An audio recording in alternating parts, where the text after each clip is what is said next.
Hello everyone, my name is Carlo, my colleague is Filip. We are a GLOBE team from Croatia, and this is our project called Light Pollution and Our Sleep.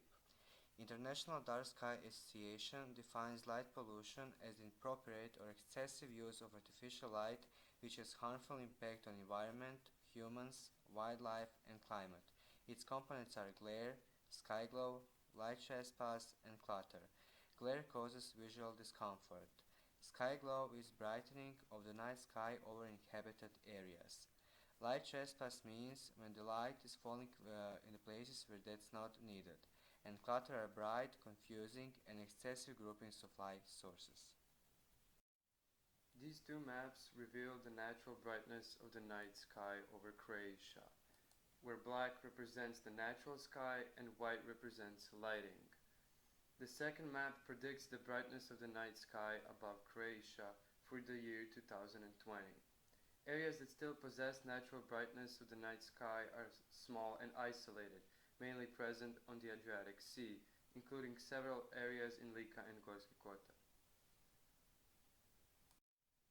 Using GLOBE protocol and type of measurements in our research, we found a significant increase in light pollution due to its negative influence on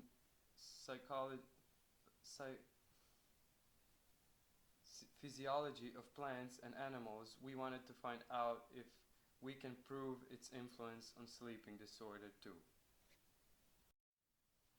Our body naturally produces many hormones, including melatonin, which is produced when the body is in complete darkness.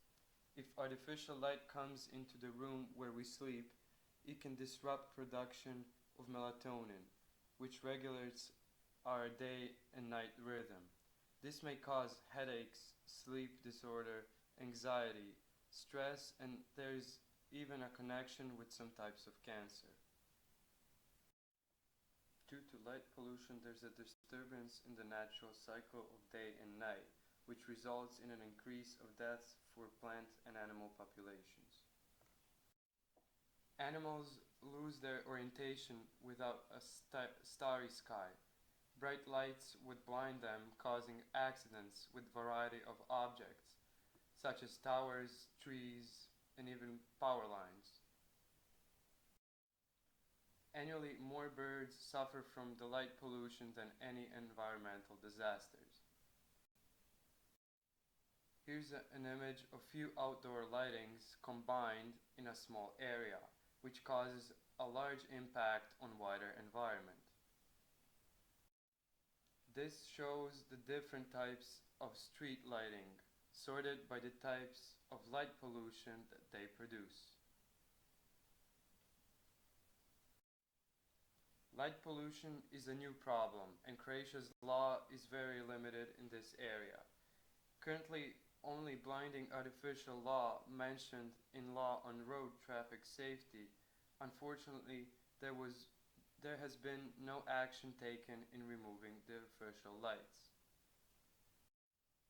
We've created several research questions. First, we wanted to find out if there is any connection between light pollution and disrupt sleep. We also wanted to see if the intensity of the light pollution is stronger in center of the city than wider area, and if perhaps air humidity affects the visibility of the night sky. Our research methods were to collect the data using Globe at Night protocol and observation calendar. Observations were made by students in following cycles. In this project, 109 students were involved in 2 school years and 10 cycles, collecting the total amount of 6,270 data, which were later on put on the Globe database in informatical classes. We divided the city in 3 zones. The first one was inner center, the second one was wide center, and the third one was wider area.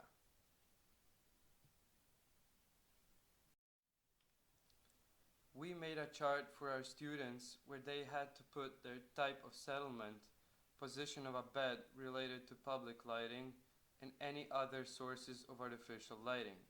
We also kept track on our sleeping quality and possible causes for lack of sleeping. Those are working sheets for students so they could easily compare the sky visibility with the cloud cover value. Students were sending and entering all data and measurements to the globe base. On this picture we can see the sky visibility in the inner city and the sky visibility in the wider area, and like you can see, the sky visibility in the inner city is bad and the sky visibility in wider area is excellent. Collected data were statistically analyzed, shown in charts and tables. All stages and most interesting events are documented with photos too. Collected data about magnitudes values were statistically analyzed and graphically presented, so we could see if every group noticed the same sky visibility. Each student located his position on map using Google Earth program and Globe protocol, and he is marked with appropriate color according to his mean magnitude.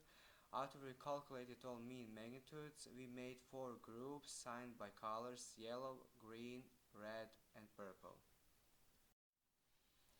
On this table we can see that students who live in the inner city has the minimum sky visibility, and the students who live in the wider area has the maximum sky visibility and mean magnitude. Also we compare daily mean magnitudes, and we can see the maximum mean magnitude is in wider area, and between inner center and wide center there is no big differences. We compared the air humidity with the mean magnitude because we read in literature that air humidity has causes and uses make enlarge light pollution. We downloaded all data from Globe Base, its Davis station, and from National Hydrometeorological Institute. Our main meteorological station is Zagreb Grič, and our 2 climatological stations are Samobor and Šibice station. On these graphs we can see that air humidity and the mean magnitude are not connected. Also as on graph for Grič station, but air humidity and mean magnitude are inversional proportional for Vrapce station. After students' questionnaires of sleeping quality analysis, we randomly choose 15 students to whom artificial light doesn't come to a sleeping room, and another 15 students to whom it comes. Like you can see on the tables, the students to whom artificial light is coming to the room where they sleep notice the more sleeping problems than students where it doesn't. Students to whom artificial light is coming to the room where they sleep notice the slightly higher mean magnitude. Students to whom artificial light is coming to the room where they sleep mostly live in inner and wide center, and the students to whom the light is not coming to the room where they sleep mostly live in the wider area. Now these are our conclusions. First, we conclude that inner center has minimum and the wider area has maximum visibility magnitude. Also, relative air humidity doesn't affect on sky visibility significantly. We confirm our hypothesis regarding the sleep quality and lighting.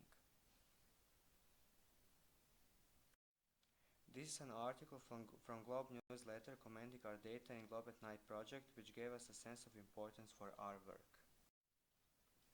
Croatia is entering in our 100 club made us even more proud of our results. Thank you for letting us enlighten you. We are thankful to all listed sources. Thank you for your attention.